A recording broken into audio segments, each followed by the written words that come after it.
এবার নজর রাখবো একটি গুরুত্বপূর্ণ খবরের দিকে, চোখ রাখবো ফলতায়। একের পর এক অভিযোগে বিদ্ধ ডায়মন্ড হারবারের এই ফলতা। দ্বিতীয় দফার ভোটের পর দক্ষিণ 24 পরগনার 77টা বুথে পুনরায় নির্বাচনের দাবি জানিয়ে নির্বাচন কমিশনে আবেদন জমা পড়েছে, যার মধ্যে 32টা বুথই হচ্ছে ফলতা। একাধিক অভিযোগ উঠেছিল, ফলতায় ইভিএম বোতাম আটকে দেওয়ার অভিযোগ উঠেছিল এবং নির্বাচন কমিশনের তরফ থেকে বলা হয়েছিল যে কয়েকটা বুথে এই ধরনের অভিযোগ উঠবে সেই সবকটা বুথেই আবার ভোট নেওয়া হবে। ইতিমধ্যেই কিন্তু এই অভিযোগ উঠেছিল, আমরা সেই ছবি আপনাদেরকে দেখাচ্ছি। দক্ষিণ 24 পরগনার ফলতার একাধিক বুথ থেকে এই অভিযোগ উঠেছিল। এবার 32টা বুথে পুনরায় ভোট গ্রহণ হবে। ইতিমধ্যেই মুখ্য নির্বাচন কমিশনার জ্ঞানেশ কুমার রিপোর্ট তলব করেছেন।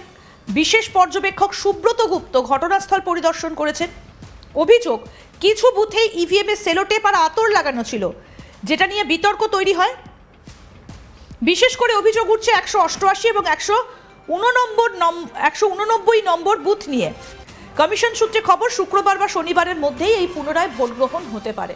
আমাদের প্রতিনিধি সুজয় রয়েছে আমাদের সঙ্গে। সুজয়, নির্বাচন কমিশনের তরফ থেকে কি বলা হচ্ছে?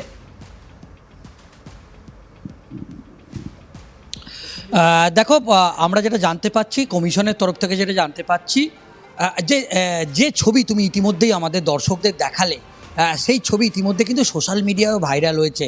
এবং যখন নির্বাচন কমিশনের কাছে বিজেপির তরফ থেকে একেবারে লিখিতভাবে অভিযোগ করা হয়, তারপরই যে জেলার যে রিটার্নিং জেলার যে নির্বাচনী আধিকারিক আছে, তার থেকে প্রথমে কিন্তু রিপোর্ট চেয়ে পাঠানো হয়েছিল।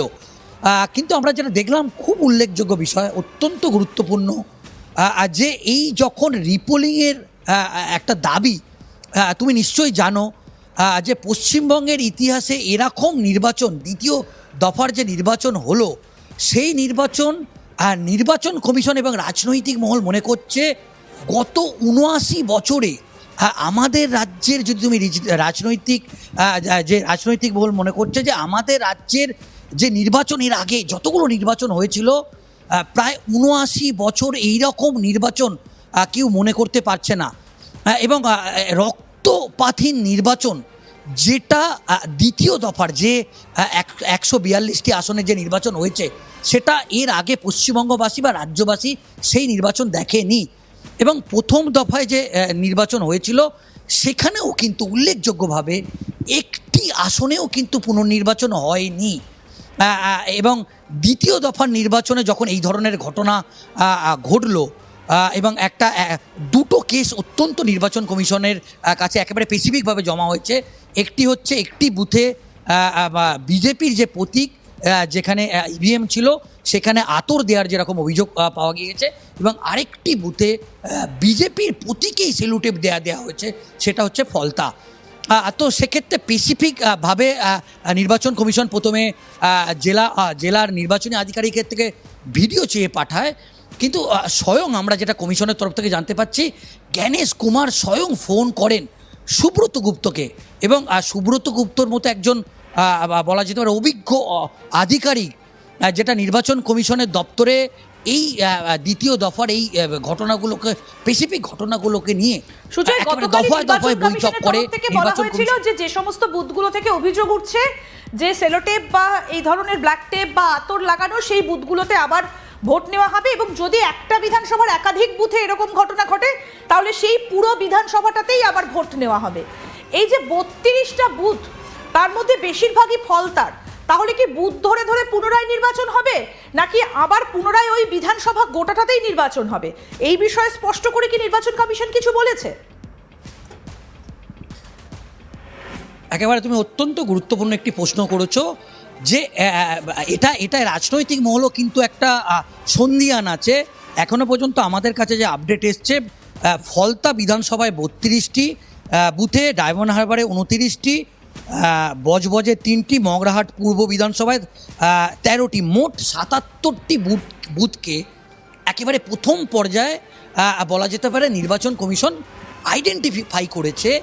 এরপর স্বয়ং জ্ঞানেশ কুমার ফোন করে সুব্রত গুপ্তকে, এবং সুব্রত গুপ্তকে বলে যে একেবারে কলকাতার অফিসে বসে নয়, সুব্রত গুপ্তকে স্পেশাল একটা টিম পাঠানো হয় এই জায়গায় স্পেসিফিকভাবে। আজকে সুব্রত গুপ্ত যে বিধানসভাগুলো টোটাল যে 77টি বিধানসভা বললাম, প্রত্যেকটি বিধানসভার যে বুথগুলো আছে সেই বুথগুলোর বলা যেতে পারে যে বর্তমান যে অবস্থা, ইতিমধ্যেই তোমাকে বলি যে নির্বাচন কমিশনের তরফ থেকে আজকে সুব্রত গুপ্ত যে সিসিটিভি ফুটেজ ছিল এবং যে ব্রডকাস্টিং হয়েছে সেই সমস্ত ছবি যেরকমভাবে খতিয়ে দেখেছে জেলা নির্বাচনী যে অফিসে, ঠিক সেইভাবেই যারা জেনারেল অবজারভার ছিল, যারা পুলিশ অবজারভার ছিল, এমনকি এই বুথগুলোতে যে কেন্দ্রীয় বাহিনীর যে জওয়ানদের যে টিম ছিল সেই প্রত্যেকের সঙ্গে সুব্রত গুপ্ত কথা বলেছে।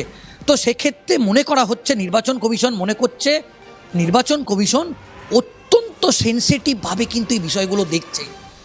এখন দেখার বিষয়, এবং তুমি নিশ্চয়ই জানো এই ফলতার বিষয়টা নিয়ে এবং ডায়মন্ড হারবারের বিষয়টা নিয়ে, দক্ষিণ চব্বিশ পরগনার এই বিষয়টা নিয়ে নির্বাচন কমিশন অত্যন্ত গুরুত্ব দিচ্ছে এবং সুব্রত গুপ্তর মতো অফিসারকে আজকে পাঠিয়েছে এবং সুব্রত গুপ্ত পুরো বিষয়টা খতিয়ে দেখবেন।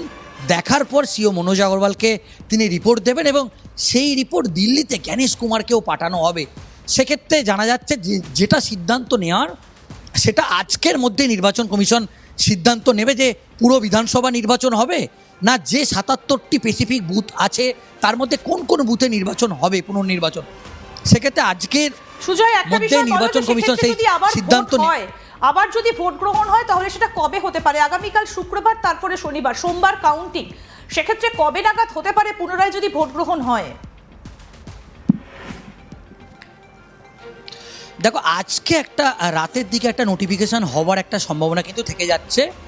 তবে নির্বাচন কমিশনের যেটা যুক্তি, এটা হতে পারে আজকে যদি নোটিফিকেশান হয়ে যায়, আজকে যে রিপোর্ট সুব্রত গুপ্ত পাঠাবে সেটা ইতিমধ্যেই নির্বাচন কমিশনে তারা কিন্তু আলোচনা করছে। আজকে রাতেই নোটিফিকেশান যদি হয়ে যায় তাহলে কিন্তু কালকে পুনর্নির্বাচন হবে এবং এটা বলছে কমিশন, এটা হতে পারে যে কালকেও নোটিফিকেশান হলে পরশু নির্বাচন করতে।